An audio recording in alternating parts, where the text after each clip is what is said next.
It wasn't until the day of my flight that I started feeling scared, because the day of my flight was the day that Will Smith responded to them. And for those who don't know, they set out a challenge for Will Smith to bungee jump out of a helicopter on his 50th birthday. Will Smith responded on March 6, 2018, the day of my flight. So I was on the way to the airport to move my life to California, and the boys called me while I was at a gas station, and they said, go check Will Smith's YouTube channel, go check Will Smith's YouTube channel. And I did, and sure enough, there's a video from Will saying like challenge accepted.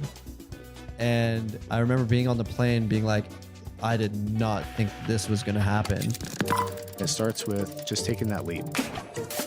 Man, you have to work hard. You have to be incredibly smart. Choose something that even if it fails, you are going to be proud of it. Doesn't matter how badly you got beaten in battle. Be kind, be kind, be kind. Become a better person, a better leader, a better business. Go with your gut. I'm Samuel Donner, and this is Finding Founders. You just heard from Zack Honarvar talking about the moment he realized he needed to move on from the stagnant safety of his traditional finance company and forge his own path. Zack is now the founder of the management company One Day Entertainment, which powers the financial side of channels such as Yes Theory, Airac, and the Cheeky Boyas. Beyond harnessing the power of multi-million subscriber channels, Zack is also the co-founder of the influencer merchandise company Fan of a Fan and CEO of Creator Now, which is basically film school reimagined for the digital age. But before LA's creator scene, Zack was learning business the old-fashioned way, hustling Lunchables on the playground and operating alone at home from as early as 4. And even before he was born, Zack's life was primed for practicality. So let's take a look at the story before Zack's story, one that paved the way for his unique balance of both steady utility and daring imagination. Can you tell me some of the stories you've heard of you and your mother traveling from Iran to Canada? So I was 4 years old, so a lot of this has been told to me by my sister, my mother, and father. We'll get back to the podcast right after this break.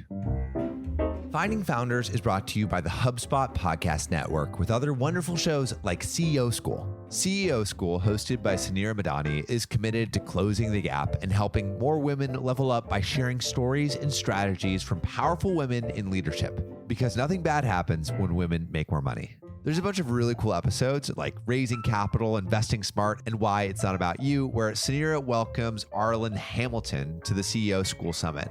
Arlen shares her journey from being broke to investing in over 200 companies led by underrepresented founders and the power of being someone else's first yes. Listen to CEO School wherever you get your podcasts. And now, back to the podcast. The backstory is that around 1980, there was a revolution in Iran where the country became ruled by, an Islamic regime that forced people to abide by different religious standards and obligations. Because of the Islamic regime that came in, a lot of countries started closing off their borders to people that would travel with Iranian passports. My mother is not very religious at all. And so when this stuff happened, she didn't really like the changes. So from the moment that this happened, my mom had also had the opportunity of traveling abroad in her younger years. And so she had seen what was available in the world and was familiarized with like what Western society freedoms look like. And so when the revolution happened, my mother and father had just had my older sister. My sister was also born with a rare blood disorder called thalassemia. Essentially means that her body didn't produce healthy red blood cells. And at the time, no one really knew what that meant. So from a very early age, doctors had really given my sister only a few years to live. Some doctors were painting a very grim perspective and others were, giving opportunities for solutions. So that kept them there. And then how I came around was because one of the doctors suggested that there might be an opportunity to get a bone marrow transplant from someone else who has the same blood type as my sister. And essentially in thalassemia, you can be a major or a minor. My mom and my dad were both minors in thalassemia, which means that they're slightly affected by the blood disorder, but not to the point where they really notice it in their day-to-day lives. Whereas obviously when they conceived my sister, she ended up becoming a major and, had very serious health complications because of it. And essentially the doctor said, if you have another child and that child is a minor, there is a chance that we can do a bone marrow transplant. And maybe that can provide significant health improvements to your daughter. And my mother and father were like, let's do it. You know, we didn't want to have another kid. We've gone through 12 years of raising this child through these various different health complications. And then I was that kid and I came out a minor. Lo and behold, after all of that, they didn't move forward with it because they thought that the chances of risk by that time were too high. And my mom and father decided, you know, it's not worth the risk. Let's just live with the consequences that this disease is bringing on, and we'll just raise a son. And my sister lives a very healthy life now. She just turned 41, and the only real complication she has is she has to get blood injections about every 6 weeks. How does that story make you feel? I feel a sense of like, damn, I wish that story ended with me being able to actually save my sister, or else it just feels like I kind of came about in whatever circumstance to like not actually provide that much value. It's also interesting how you like phrase it through the lens of like utility. I think it's a reason that you've been able to give so much to so many people. Moving to Canada, can you tell me some of your earliest memories growing up there? So the circumstance was that it's really hard to leave Iran. A lot of countries won't accept Iranian immigrants into their countries. My mom went through probably a 5-year period of, you know, applying for visas and getting declined. And she has a brother in Vancouver. The thought was, what if the brother sent a tourist visa request? And the Iranian government basically said, okay, we'll accept the request for you, your son, and your daughter, but your husband needs to stay so that we know that you guys will come back. And so that was my dad basically understanding that I will stay, you take the kids and go. They'll have a better life in Canada. And we talk about it to this day. I'm internally indebted to that one sacrifice that he made. My early days in Canada from Iran, I remember it being pretty tough. My mom didn't speak English, and so it was hard for her to get a job. My sister was 17 and she started working right away. I think my mom started working as a volunteer so that she could just get work experience and start to practice the English language. I was home alone from the age of 4 because we couldn't afford a babysitter. So I remember my mom and my sister would train me to be home and know what I need to do as a 4-year-old on weekends when I wouldn't go into like kindergarten. But I just learned independence like that. And I think where I might have lost a little bit of those like years of having like a traditional childhood, I gained in acceleration of my maturation and independence. But I didn't get that perspective until later on in life. So did you ever, in the youthful years, think of ways to make money? Well, before that, I'll give you 2 stories. One is, my mom used to leave out breakfast for me when I'd wake up home alone. And one morning I went and I opened the fridge, and right beside the gallon of milk was a bottle of Pepsi. And I thought to myself, who says that cereal is made with milk? And I made my cereal with Pepsi. And I was like, whoa, nothing crazy happened. Like, it tastes a little weird, but I can change things if I want to. Now I'll give you another story. Not too many few weeks later, my mom left out Eggo waffles for me. And I remember thinking to myself, why do these go in the toaster? Why don't they go in the microwave? And then I also had the curiosity of thinking to myself, I wonder what the maximum time a microwave can go to is. Put in 30 minutes and I got distracted by the television. 30 minutes later, the house is filled with smoke. I opened the microwave door and here's like a black pile of ash of what remains from Eggo waffle. So that was kind of, I learned my lesson. I never did that again. But those were some instances where at a very early age, I started to realize that I could change the way that things were supposed to happen.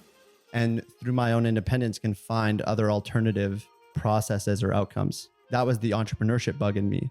It was the bug inside of me that said, challenge the status quo. I feel like a lot of times, or a lot of the people that I've talked to like about entrepreneurship, it's like you challenge the status quo, and the challenging of that causes like quirks in how you operate with people or around people. And I'm wondering maybe why wasn't that the case for you think? As far back as I can remember, I've always been a people person.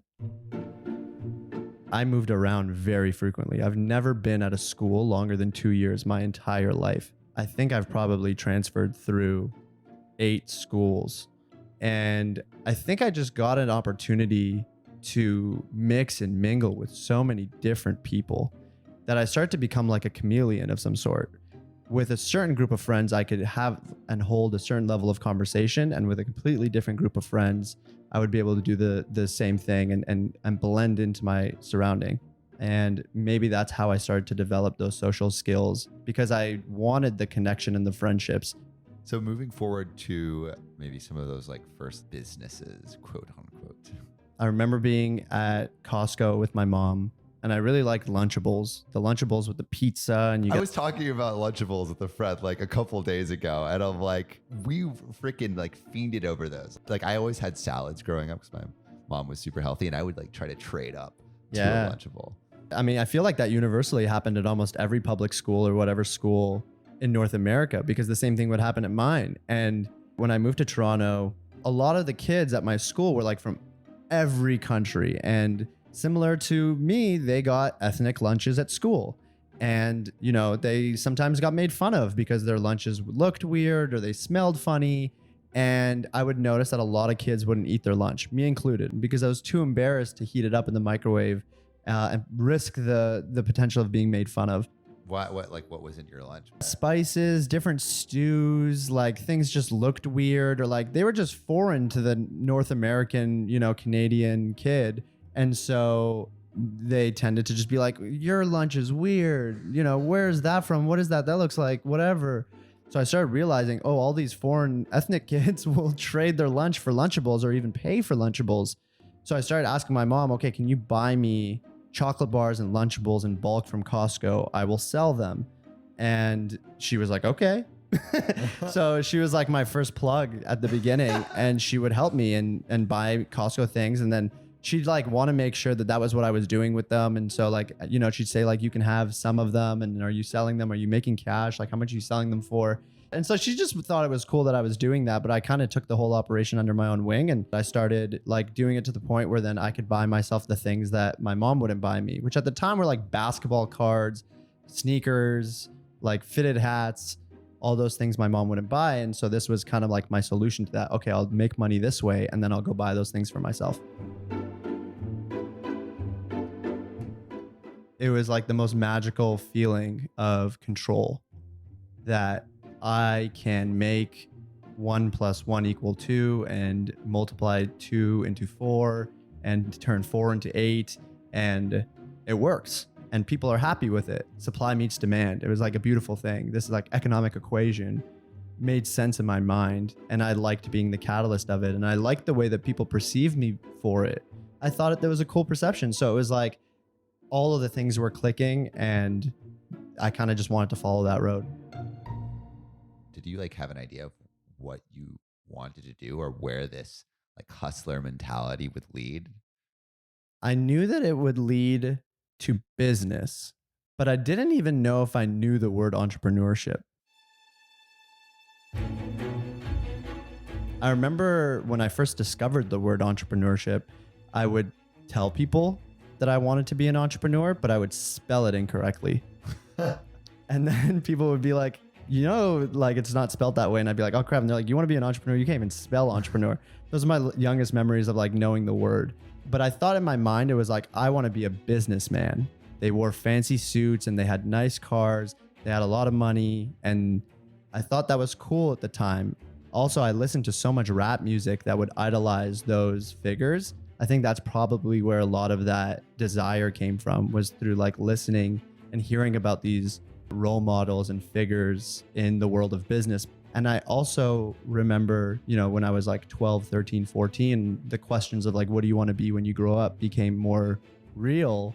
I started researching, and all I knew is that I just wanted unlimited upside. It means that there's no ceiling to the amount of reward that I can garner financially from this job, let's call it. Whereas when I thought to myself, like, okay, if I want to be a doctor, there's to some degree a ceiling on what doctors can make. I really wanted to be a teacher. And then I realized there's a cap on what teachers can make. And I was like, I don't want to be a teacher anymore. I wanted to be a firefighter. And I rode my bike to the fire station by my house. And I told the firefighters, I want to be a firefighter. Can I like hang out here? And I hung out there for like a day, and then they told me what they make every year. And as a 13-year-old, I was like, I'm out of here. I'm not going to make $80,000 a year for the rest of my life. I'm not going to do it. I just knew I wanted a lot of money. I grew up like without a lot of money, and my family didn't have a lot of money. And it was constantly reminded to me that money brings freedom. And the reason that we don't have certain things is because we don't have money. And we can't go do these things. We can't travel because we don't have money. And maybe we came here as refugees, but maybe that wouldn't have been the case if we had money. And so it became very important to me very early. Like, I have to be able to make money.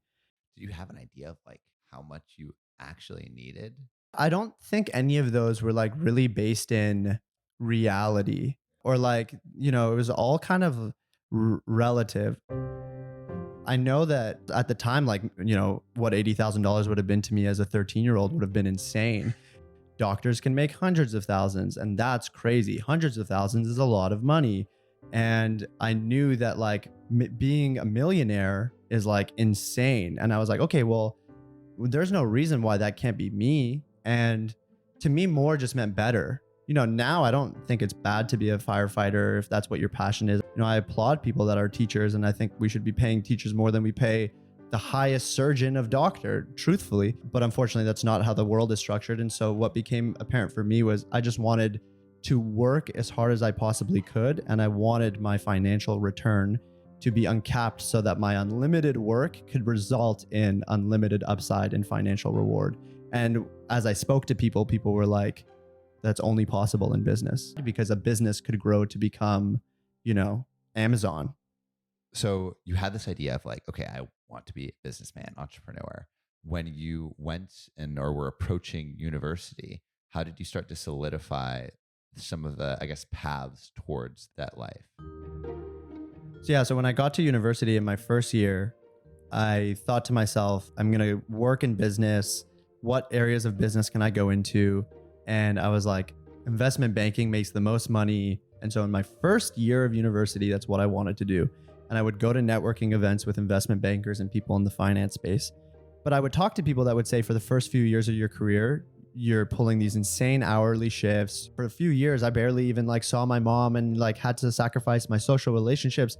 And I remember being like, oh my God, I never want to do that. I do not want to sacrifice my enjoyment of any years of my life, because I've always thought of life as like, I could die at any time and anything could happen. And I want to make sure that I'm always happy in the moment. And then I started to become more of like, okay, maybe I should like think about just doing my own thing. I went to university in a town called Kitchener-Waterloo, and that's tech capital of Canada. It's where BlackBerry was founded. It's where Google has their Canadian headquarters. It's where Shopify has a big presence now. Microsoft has their Canadian headquarters. And so it became like being a tech founder was really cool. So I started just saying like, I want to be an entrepreneur, and starting to learn what that meant. And I started realizing that, a lot of students would skip class and then cram for exams. And there was a tutoring company on campus called SOS. And they would teach crash courses for upcoming midterms and exams for business students. And they would charge $20 at the door. And these lecture halls were so full that like some people had to stand. And one time I just went up to the teacher in the front and I said, like, how much do you get paid to do this? And he was like, I don't get paid. This is a volunteer position. I do this for like, to have something on my resume. And I was like, would you teach this separately if I paid you for this? And he was like, yeah. And so I was like, okay, what if I created a more intimate setting where people could actually ask questions and not? And so I tried it out. I rented a school room, hired that same person, and I stood outside of the class's lecture, and I had these business cards printed that said EZA tutoring. It said like, crash course on this day in this room, $40, like show up. And people started showing up on the day of the thing. And a few days later, I got I think it was an email or a call from the office of the dean of the students saying like, we want to talk to you. And I went into the dean of students office, and he was like, hey, I heard that you like ran this thing and that you had all these students in this room and you charged them. And I was like, yeah. And he was like, you can't do that. We rent these rooms out to students, but you can't like monetize that. That's for like student use only. And And he goes, the founder of SOS is from the school. And he actually started this in a very similar way. We ended up turning it into a university club, and all the proceeds go to charity, and the school funds the club. He's like, you should do the same thing. And I really told him, I was like, that's not how the real world is going to work. Like, I didn't come to charity school, sir. I came to business school. And I was like, okay, would I be allowed to do it off campus? And he was like, there's nothing we can do to stop you off campus. I was like, okay. There's a church across the street from the campus. And I explained the opportunity. I was like, we want to run these things. The school won't let us do it for profit. Are there classrooms downstairs in this church that we can use? And he was like, sure, like I'd love to support that. And I was like, okay, I'll make like a 20% donation of all the funds that I make to you guys. So that's what we agreed on. And how did they go? At first, they started going really well. Like people really liked them. They would pay a premium for them because the class sizes were smaller. And I started making a couple $1,000s every few weeks. I want to say I was running between like 6 to 8 classes for a midterm, 6 to 8 classes for an exam, and doing that a few times a year. And then $40 a head, multiplied by like, call it anywhere between 20 to 40 people in a room. I'd pay the tutor probably, I think it was like $40 to $60 an hour. So it started to do really well. And then it stopped because I started having complications where like people wouldn't show up when they were supposed to open the church doors. And so my employees started like flaking and then being late, and then people would get mad. Some of my TAs wouldn't be as knowledgeable as I had hoped they'd be. And so people in the class started complaining, and then I would have to like spend all this time issuing refunds, and it started to take a toll on me with my own school, my own personal life. I think one of the biggest indications to me was like I had brought in one of my friends to be part of it. I remember he came to me at one point and he's like, hey man, this is starting to take a lot of time and I just like don't really find it that fun anymore. And I felt guilty that I had asked him to do something that wasn't panning out. And I felt like that was my fault. And so I quit and I shut it down. When it didn't work out any longer, I was upset, but I was only upset because it felt like I had failed. But I quickly started to change that perspective into, wait a second, I accomplished what I wanted to accomplish, which is I learned and I made some side income. And I think very quickly I was like, okay, what's next? And what was next? I shut Easy A down going into my senior year of university. I think that was probably 2013, 2014. And when people said, okay, you're an entrepreneur, well, what's your $1 million idea? I remember that would be like similar question everyone would ask me. And I would tell them, I don't have one yet, but I'm working on developing the skills of an entrepreneur so that when I do have one, I'm ready. People at the time were like, Facebook, being a Mark Zuckerberg, he was like the entrepreneur because Facebook was like crushing. And I was like, maybe I want to be a tech founder. And I didn't know anything about software development. And one of my roommates was a Waterloo computer science engineer. I remember he told me one day, I get hit up by business students from your school all the time, pitching new app ideas. And it's such a turnoff when these business students have no idea what they're talking about. So then when Easy A shut down, I decided, what if I learned how to code? Not so that I could become a developer, but what if I learned the fundamentals of computer science so that I could, at least hold my own and not sound ignorant if I was to talk to a developer. And so I signed up for a course called CS50, which is Harvard's introductory course to computer science. So me and another one of my friends from economics decided we'll be each other's accountability partners and signed up for CS50. So how was your enthusiasm at the start of trying to do like this online education program? I think I quickly realized like I could never be a developer. It requires such an attention to detail and a like ability to have like this uninterrupted deep work that I just knew that I wasn't built for it. I was like, just finish this one course, do all the assignments for this course, and it will help you forever. Partway through the course, my laptop broke and I took it upon myself to do this thing where I thought of the idea that I would sell space on the front of a new MacBook Air to businesses in the surrounding area as ad space. And I created this brochure that said, here's who I am, here's why I need a laptop and I don't have one. And I reached out to a laser etching company and said, here's my plan. Can you laser etch these logos on my laptop? And if you say yes, I will laser etch your logo on my laptop for free. And they were like, done. So then I was like, okay, I have the laser etching company down. Then I went to my friend who worked at the school newspaper and I said, hey, Scotty, I have this idea. If I do it, will you cover it in the school paper? He was like, yeah, I think that's super clever. If you do it, I'll write about it. I was like, done. Okay, perfect. So then I started going to like different businesses locally and saying, I have the newspaper confirmed. We have a piece coming out. And then I would tell them like, the story is going to cover how I'm a university student, that it's paying my own way through university. I'm maxed out on student loans. And wouldn't it be great to highlight yourself as a business that's really supporting students? And on top of that, look at all the benefits you get. I'm in these lectures. I promise to attend every class. I'll put the logo on my laptop, et cetera, et cetera. And did anyone sign up? My first few meetings were definitely all like flat out no's. I think like people were intrigued by the creativeness of the endeavor, but they were like, we're not paying you hundreds of dollars to just like put our logo on the front of this laptop. The company that said yes was a property management company called Hoffico Property Management and Real Estate. And then once I went around town telling people that I got the property management company, it started to snowball from there. I think in total I raised something like $1,500 or $1,700, which got me a new MacBook Air and like 3 years of Apple Care. And the piece came out in the newspaper about it, and a couple other newspapers wrote about it. And so you definitely were learning a ton of skills, but going into graduation and then finding a job after graduation, you didn't immediately go into entrepreneurship. So what was your rationale behind your next steps? I was graduating with a significant amount of student loans that I had to pay off. I think it was like something to the tune of like 65,000, which for Americans is not that much. For a Canadian is quite a bit. I also worked every single summer to pay that loan off. And luckily from my very first year of university, I had pretty good high paying internships. So I was very fortunate in that regard. But yeah, when I graduated, I had about 65,000 in student loans. And I realized I can't become an entrepreneur with that because it would be crippling to like not make money while I still have to pay these funds off. So I went back to the drawing board of like, let's optimize for money. Let's take the highest paying job that I can get. And I applied to work at the Rotational Leadership Development Program at a finance insurance company called Sun Life Financial.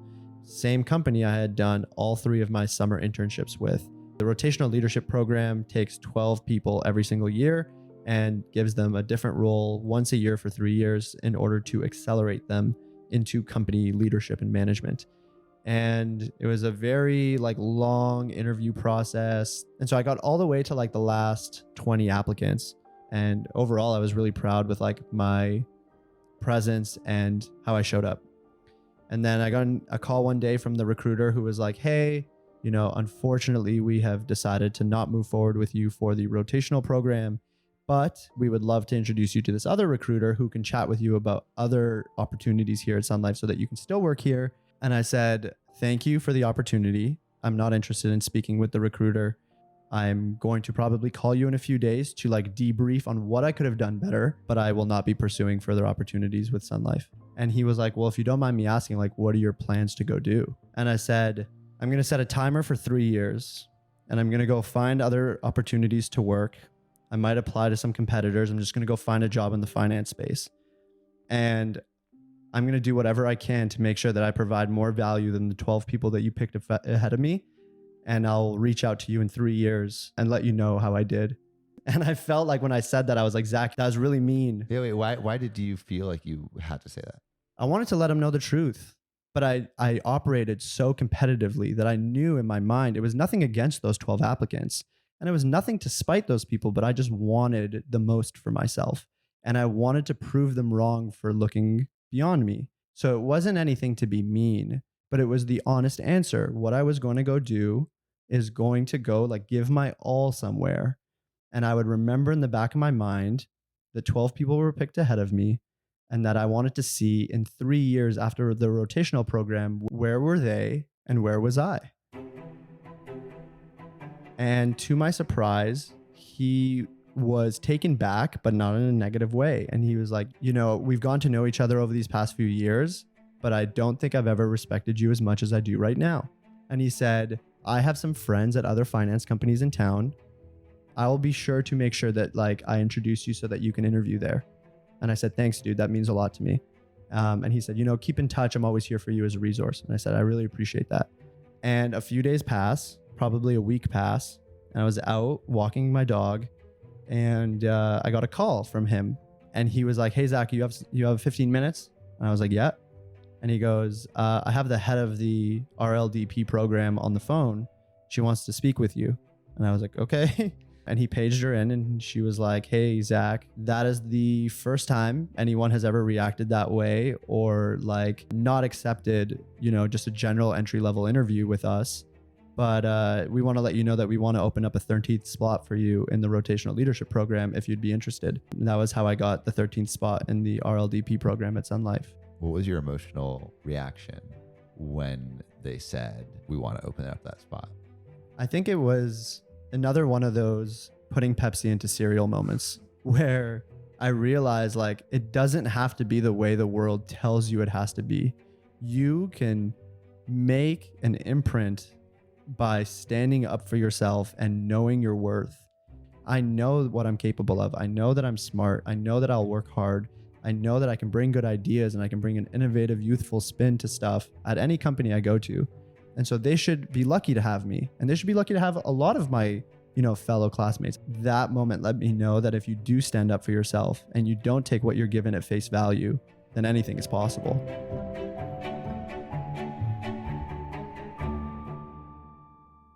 So you just got into the program at Sun Life.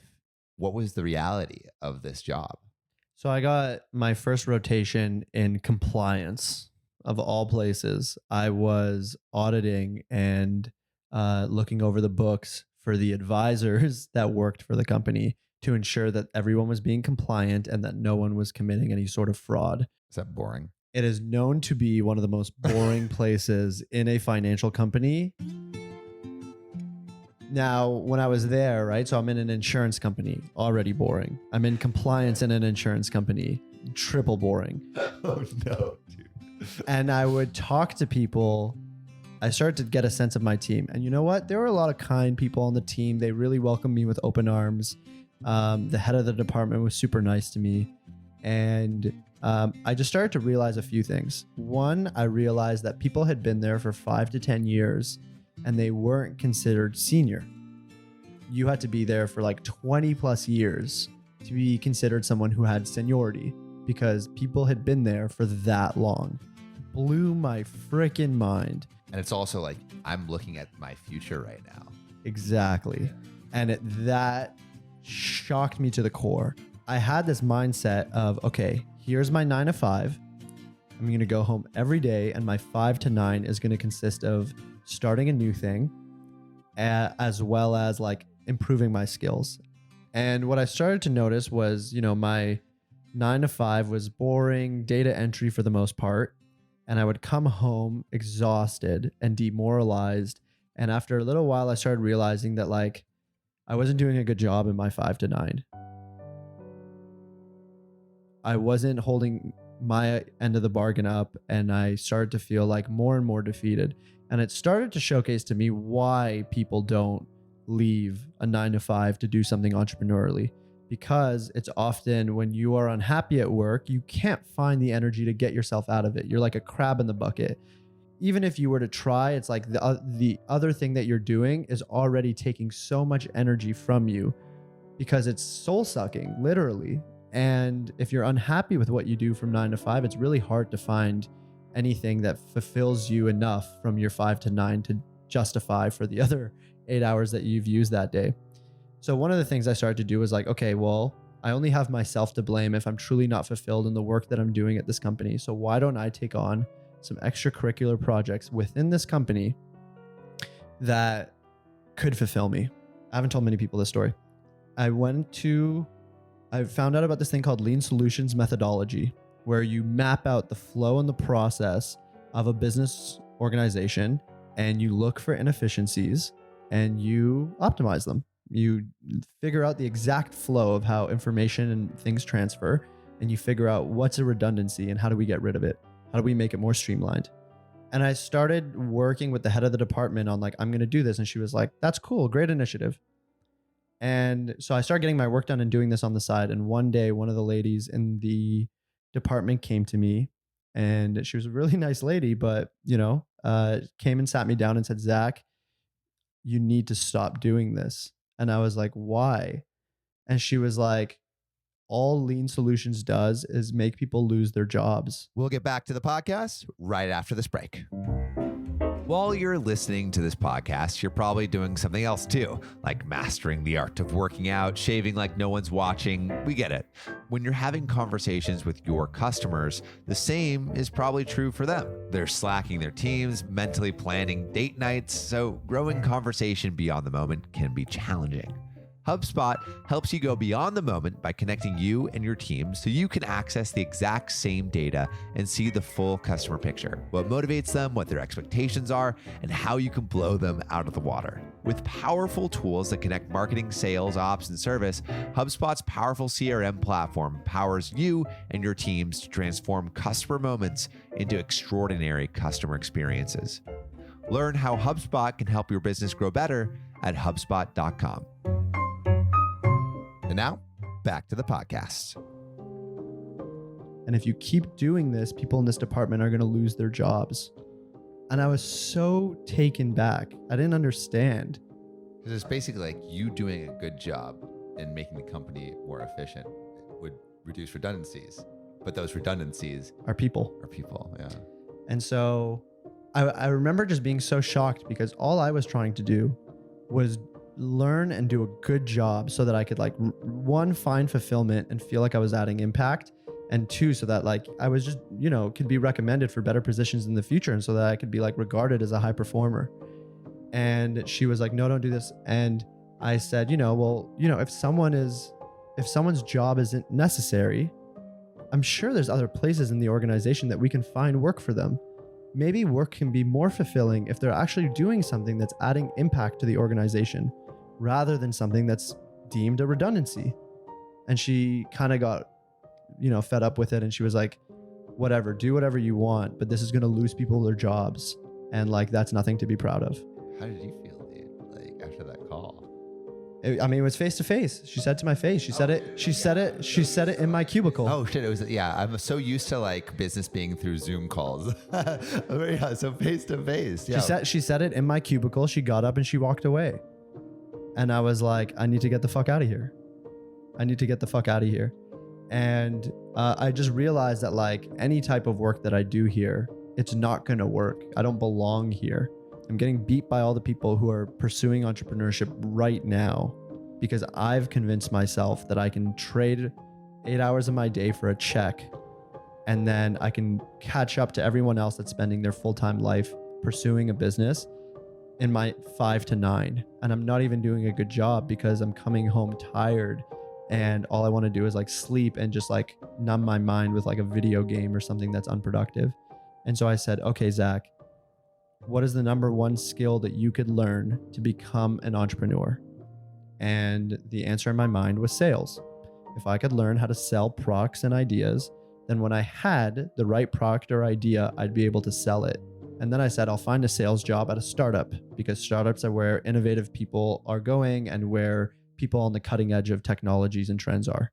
I went on my computer and I looked up my university's entrepreneurship event. And I shit you not, it was the next day. Magical timing. And I applied to sign up and it worked and I registered, which is crazy because I found out later that registration was supposed to be closed, and through a bug of someone that worked at the entrepreneurship club, it wasn't. And lo and behold, Shopify was there holding a thing for hiring salespeople. And what was Shopify at this point? Because Shopify right now, we look at it as this massive company, but at that point in 2015, what was Shopify doing? Shopify at that point was probably 300 or 400 people in Ottawa, and I want to say anywhere between 5 to 10 people in Waterloo. And they had just opened up an office in Waterloo for what was called Shopify Plus, which was an attempt to expand a new office to go after enterprise merchants. And so that was there. And I actually had no idea what Shopify was. And all I knew was that they were doing a sales competition. And the sales competition was that you had to go up in front of everybody and you had to give a pitch about something that was not a product. You had to sell something to the group. And I went up and I did a sales pitch around how we should use our phones less when we're around our parents. So anyway, that was my pitch. And the recruiter came up to me after the thing and said like, hey, do you work in sales? And I was like, no, I work at this finance company and I hate it there. And he was like, well, do you want to interview? And I was like, please. And 3 weeks later, I was starting at Shopify. It was like night and day. And no one knew what Shopify was. My mom didn't know what Shopify was. She thought I was crazy for leaving this well-known finance company. The people at Sun Life were like, where are you leaving? And also it was like, I had just scraped in to get into this program. People in the program were like upset about it. Other members of the rotational program. Upset? There's 12 other members of this rotational program. And I sat with them and I told them, I don't like it here for these reasons. And they said, well, you owe something to this company because they've just invested so much time and resources into training you, into accepting you into this program. And you owe it to this company to like give them a longer shot than 2 months. Oh, you really Yeah, it was over 2 months, 3 months maybe. And I remember that mindset really irked me.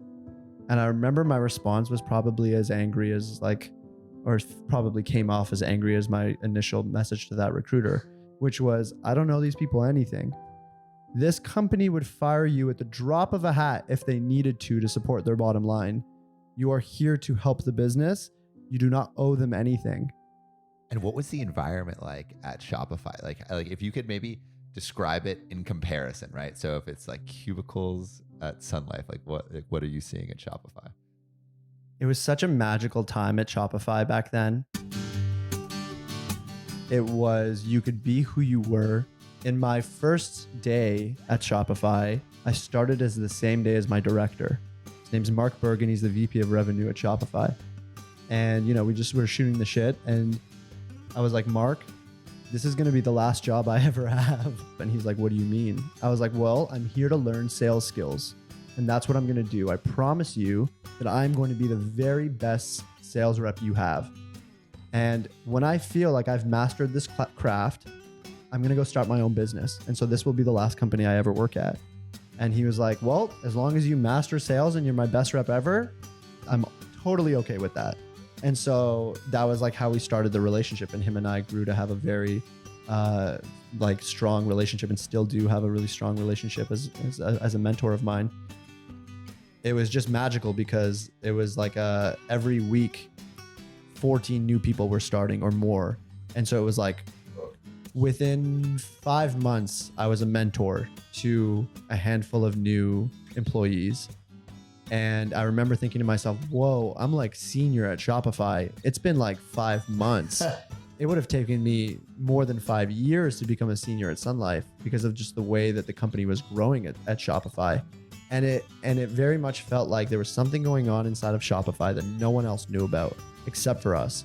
When did you start to feel like you had, because like you went in with this goal of like mastering sales, and you eventually got into like the men's streetwear category at Shopify, right? So could you talk about like maybe some of those milestones where you thought you're getting close to being done with or accomplishing what you came there to do? I started off focusing on men's fashion and streetwear. I got the opportunity to travel all across the USA to different trade shows and things of that nature to meet with brands and try to get them to join the platform. I was one of the first people at Shopify who ever got an opportunity to do that. And it went really well every time I did. We'd sign new brands. And so I started to build my own vertical in streetwear.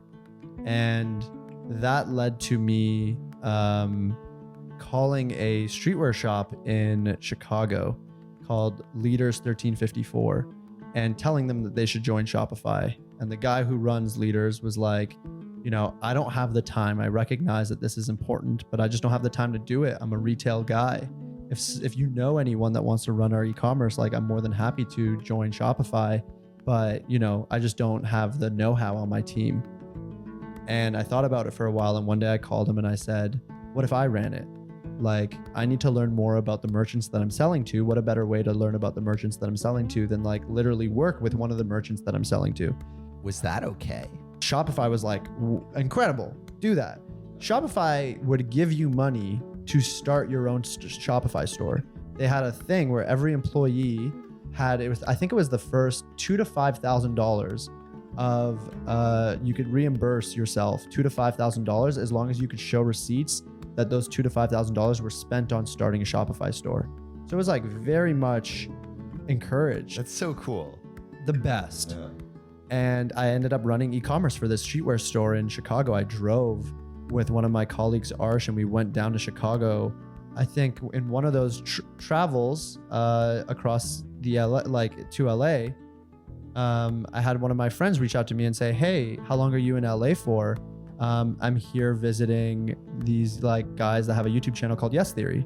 And he had told me about these guys. Yeah, what were they doing? They were doing, they had just moved out to Venice, California to launch their Snapchat show. And this same friend had been telling me about these guys since university. He was my roommate in university, and he had met Matt in one of his trips to Montreal. So I was very well aware when they were doing Project 30, when they were Generation Why Not.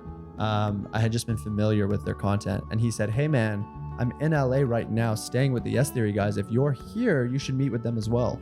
And our dates didn't match, but I was going to be there in like a week later. So he set us up to meet. And we ended up having this incredible meeting. We went and got salads. And What were they like? What were they focusing on? Like, what were their like visions at that time? I mean, they were like inseparable friends that were so passionate about building a movement and a philosophy. And that really struck a chord with me because I really liked the ideology that they stood for. And I thought, wow, that's so cool. And I had this picture in my mind of them before I met them that, you know, they're YouTubers, and that YouTubers probably spend, you know, 2 hours filming, and the rest of the time they probably just surf and have fun and like shoot the shit and like make jokes. And I went and saw their place, and it was like very much centered around ideas and brainstorming and learning and like execution, strategy. And that really inspired me.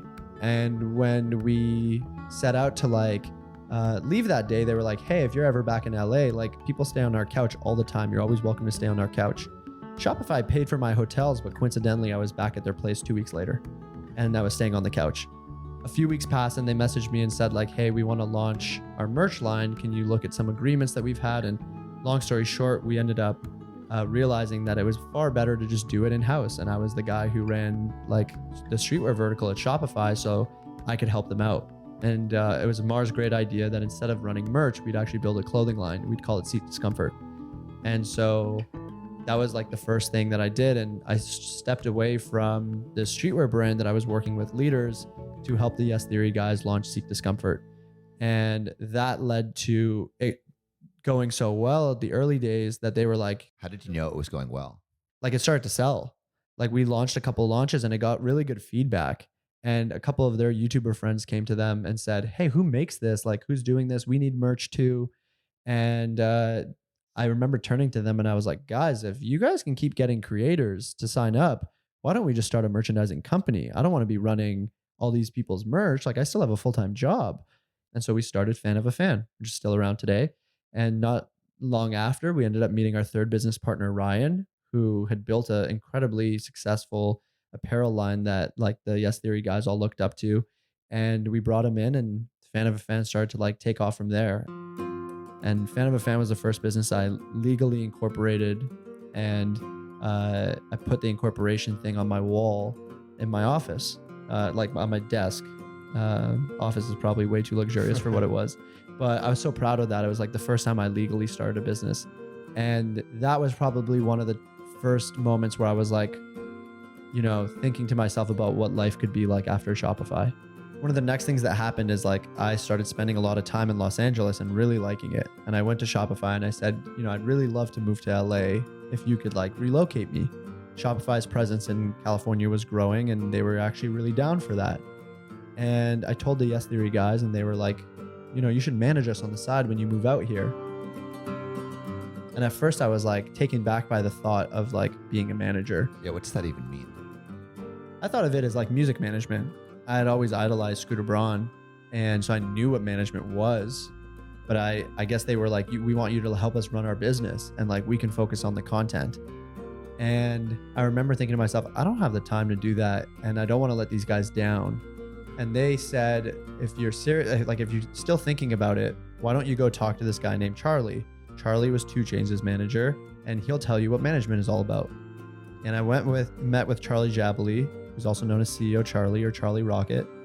And for 3 hours, we chatted about management and this opportunity. And I told him, I was like, you know, recently I think I've become really connected to my purpose, and my purpose is to empower entrepreneurship and inspire people to take like the leap of faith towards doing something of their own. And that's like what I really gain fulfillment from. And he was like, yet you're sitting here telling me that you want to do this part-time. And he's like, if you want to do this full-time. And I started realizing like, yeah, what am I doing? I'm moving to another country across the continent to start up a business for a company that's now worth probably $10 billion. I was like, why am I doing that? Let me start. This is the perfect opportunity for me to start my own company. And I remember after that trip, I went into my regular Sunday or Monday morning sales meeting where everyone was gathered. And I remember as soon as the meeting started, I was like, I'm done here. It was like a very distinctive one moment where I looked around and I was like, I don't want to be here anymore. I think I've gotten everything I have to get out of this experience. And that is why my management company is called One Day Entertainment. Because there was one day that I remember being like, okay, I'm moving on. And I went and told the boys and they were ecstatic. And then I went and told Shopify, and they graciously let me stay for 5 months until I got my visa situation sorted. And the rest is history, I guess. Putting that full send, or I guess like embracing that, was it scary? Was it exciting? Like, again, in a lot of these instances, I don't recall having a lot of self-doubt. I think naturally, if anything, I think one of the things that I've just innately always had is probably irrational self-belief. And I think sometimes that comes across negatively as arrogance. And I have to watch out for that. But I've always been a very confident individual. So as soon as the opportunity started, I was like, I'm going to grab this opportunity by the balls and like, I'm going to make this thing a household name. It wasn't until the day of my flight that I started feeling scared, because the day of my flight was the day that Will Smith responded to them. And for those who don't know, they set out a challenge for Will Smith to bungee jump out of a helicopter on his 50th birthday. And Will Smith responded on March 6, 2018, the day of my flight. So I was on the way to the airport to move my life to California. And the boys called me while I was at a gas station and they said, go check Will Smith's YouTube channel, go check Will Smith's YouTube channel. And I did. And sure enough, there's a video from Will saying like challenge accepted. And I remember being on the plane being like, I did not think this was going to happen. I did not think that there was going to be this much eyeballs or this many eyeballs on the Yes Theory guys this quickly with all of this happening. And so that started to scare me. And like one of my first meetings in like the first 2 weeks that I was in LA was with Will Smith's manager of like 15 years. Me being like, I've been here for not even 15 days. One of the biggest early wins was like our first real brand deal that was with a skateboard company called Inboard, pretty like new startup in the space. And we did a brand opportunity with them. And that was like the first time the guys had gotten like a real sizable check that like made them financially feel like, oh, we're good for a while. Like we can make rent, we can pay for food, like we're good for a bit. And then the next instance where I really felt like a manager was at the Jump with Will Smith. I had like really like tried to make the guys feel cared for in that relationship with like YouTube, and made sure that they got, you know, the right terms and made sure that they got access to the footage of the event. And a lot of those things for a while seemed really unclear in that process. And I remember at the end of the day of the Jump, one of the Yes Theory guys as mentors, who they care about a lot, and that is like a big influential figure for them. We sat in this like tent, like this tented like gazebo. He had basically said like, hey guys, I've been watching Zack all day and you guys really found like the right fit here. And he's been like going around talking to these executives at YouTube, like standing up for you guys. And he put it as like every creator or every talent needs a manager that has a little bit of a pesky chihuahua in him.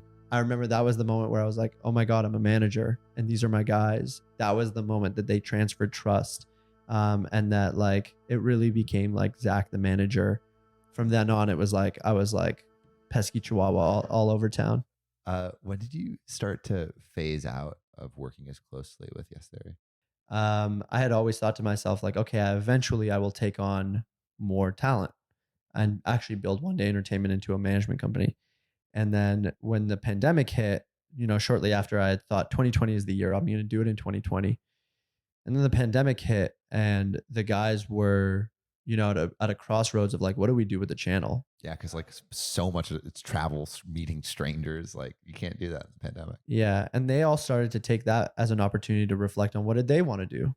And the answer wasn't make content for some of them. And so that gave them this moment of like figuring it out and determining whether or not they wanted to all still be making YouTube videos together. And if so, what type, etc. And I took that opportunity to say like, okay, well, what is going on in this TikTok thing?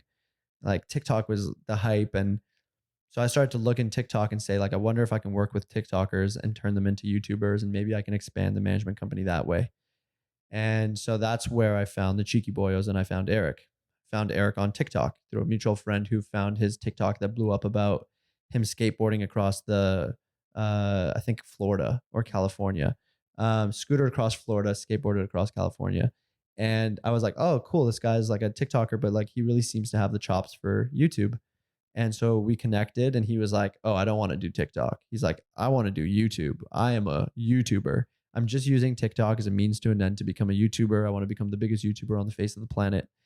And we just like hit it off and I wanted to meet with him, but I never thought to myself that I'd manage him.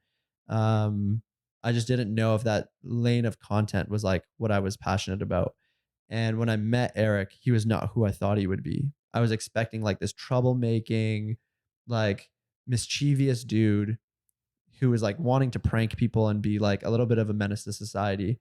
And what I found instead was Eric is this like sweet, caring, empathetic dude who has a heart of gold, but is covered in endless amounts of ambition and fuel. And all of those things that I had seen that would lead me to believe like he wanted to make prank content or he wanted to do whatever was just a means to an end for him to actually see the success through what he wanted to do, which was hit 1 million subscribers in a year at the time. He was dead set on this goal. I just started this channel and I want to get 1 million subscribers before the year is over. I told him that was a terrible idea. Why do you think it was terrible? I told him that setting the goal of hitting 1 million subscribers by the end of the year would force him to make decisions that would compromise his ability to do other things that mattered, such as make money through brand partnerships or such as build a community.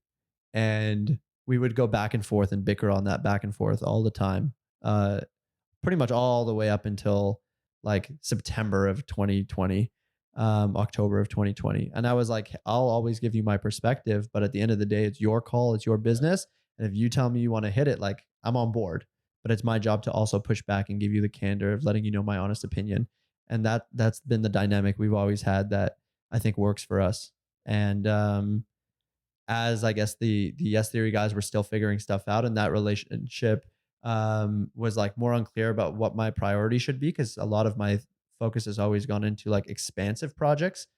I started just putting all my time into seeing if Eric could actually like hit 1 million subscribers in a year. And he did on like December 29th, Wow. 28th. Right before. That's insane. Yeah, it was wild. And he had 200,000 subscribers to go with a month left. And he cleared 200,000 subscribers in the last month. It was crazy. He hit it on an island. Had deserted himself on an island. And we came up with this concept of like Save Iraq, where we said, if you subscribe, we'll give you your own unique referral code. And if you share your referral code with other friends so that they subscribe, you get, tracked on how many referrals you get and subscribers you can generate. And we built a list of rewards that people can get for achieving almost like a referral program. And those were like handwritten notes from Eric and like FaceTimes with Eric and like free merch. And it worked. Like people were sharing those referral codes like crazy. Large creators were sharing those referral codes. And so when did you start to think about, what seems like you're really pushing for and is top of mind right now with Creator Now? I didn't want to be a manager forever. And the things that I had realized about management were that you spend a lot of your time building up someone else's career. And, you get paid for it and you're part of the growth through commissions and upside. But ultimately, a lot of what is created is not yours. And I started realizing that I wanted something that was my own. I wanted something that like I could really call mine. And I had no interest in also building out a management company because it required me to create these very deep and intimate relationships. And I realized how rare it was to find someone that I was willing to do that with, because it's a hell of a sacrifice on both parts. It's a hell of an investment on both parts. And it's not something that I didn't want to manage anyone if I wasn't willing to give them that level of intimate focus. And therefore I couldn't manage 5, 10, 15, 20 people. So I realized like, okay, moving forward, I actually want to like partner with creators and be a co-founder in businesses with them.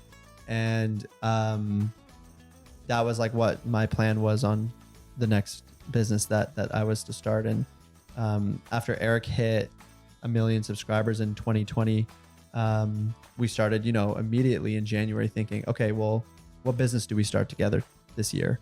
And it's so funny because we would go to Eric and be like, okay, well, what are you passionate about? What do you want to do? And he was like, YouTube. All I care about is YouTube. All I think about is YouTube. And we're like, dude, there's gotta be something else here. Like, do you like any shows or do you like whatever, like any type of foods? He's like, I like pizza, but like mostly just think about YouTube all day. And so then we were like, okay, well, what about like YouTuber education? You were all building this platform to like enable and teach YouTubers to be better YouTubers. What were the steps to actually making it a platform that would be attractive? Yeah, so first we were like, okay, well, who does this already? And we started finding a bunch of platforms and courses that taught through pre-recorded materials. We found a few where it was like, watch these 10 videos, all taught by this so-and-so person. And so we were like, that's mixed up. And the other thing was that like, we thought that content creation wasn't a skill that you learn through consumption. You learn through action. And so the game for us became, how do we take that and turn it into a program? And so we came up with this idea of, what if our program was 6 weeks long and it was a challenge to post 6 videos in 6 weeks? And you got an accountability buddy and accountability team to ensure that you actually did that, and you earned points through posting videos. And in your teams, you'd compete with other teams that also got points to see which team can be the most consistent, as well as do the other actions that got you points, like attend workshops, actually grow on YouTube. And so that was the initial idea of how this could be innovative, how it could be a gamified experience of growing a channel on YouTube. Where is Creator Now? And what are you most excited about for the future? Our first cohort of Creator Now, after we kind of like planned out that strategy, went incredibly well. We had like 50% of the cohort, which was cohort size was 300 students, post 6 times in 6 weeks. Wow, that's insane. And most creators, find it very hard to stay consistent at all. But we found that like giving them a community of people that all were trying to accomplish the same thing actually got them to stay consistent. There was a reason beyond their own ambition to stay consistent. When it worked, we were like, whoa, there's something here. We got to dig deeper. Today, Creator Now is still running cohorts, although we now experiment with the size and length and focus of cohorts. our creators then have an opportunity to onboard into a community that lives beyond the cohort so that they can stay a part of a community of other up and coming creators that get access to conversations with one another, access to like group discussions, exclusive brand partnership opportunities, and as well as like access to book one-on-one calls and group calls with different mentors in the space. So it's essentially our way of building film school, but building it for the digital creator. That is so exciting. I think it's gonna like have amazing effects across the whole YouTube community. And you can kind of already see it right now. But if you were to look back at like your whole story and give a piece of advice to like someone who's considering making the leap into entrepreneurship, what do you think is like one lesson you've learned that you think would be most helpful to someone starting that journey? It's hard to boil it down into one thing, but I think my story definitely maybe lends itself to the advice of like knowing your worth and valuing your impact and contributions. I think it's important to know what you bring to the table and to have confidence in it. Jay-Z always says, and it always says because I've heard him say this many times in different interviews and songs, where he says closed mouths don't get fed. And so I think it's important to like speak up for what you want in life. And when you speak about it and when you put it out there in the universe and you go after it and you're relentless in that pursuit, you often get what you want. Thank you so much for listening. If you haven't already, make sure to subscribe, rate the podcast 5 stars, and share with a friend. If you have any questions or comments, DM us at Finding Founders Podcast on Instagram, LinkedIn, or Facebook. Finding Founders is produced and hosted by me, Samuel Donner. Our Chief of Staff and Operations is Jessica Lynn. Our audio editing team lead is Adrian Tapia, with support from Irene Van Berkel, Matt Fernandez, Renee Buchanan, Sophia Donner, David Saide, Ashley Jimenez, Nicholas Guzman, Aaron Devereaux, Sanessa Gisley, and Lois Choi. Our outreach and research lead is Kenny Ong, with support from Sarah Hobson, Charisse Tan, Harushi Kanauchi, Kristen Hagelin, Aya Cortez, and Valencia Lu. Our writing team lead is Elizabeth Bowen with support from Aiden Ashworth, Nikki Mukawa, Sylvie Wang, and Eric Mena. Our design team lead is Shruti Ramanand with support from Tiffany Dang, Yao Liu, and Dina Gabriel. To see more of what we're up to, subscribe to our newsletter at findingfounders.co. Thanks again for listening, and see you next week.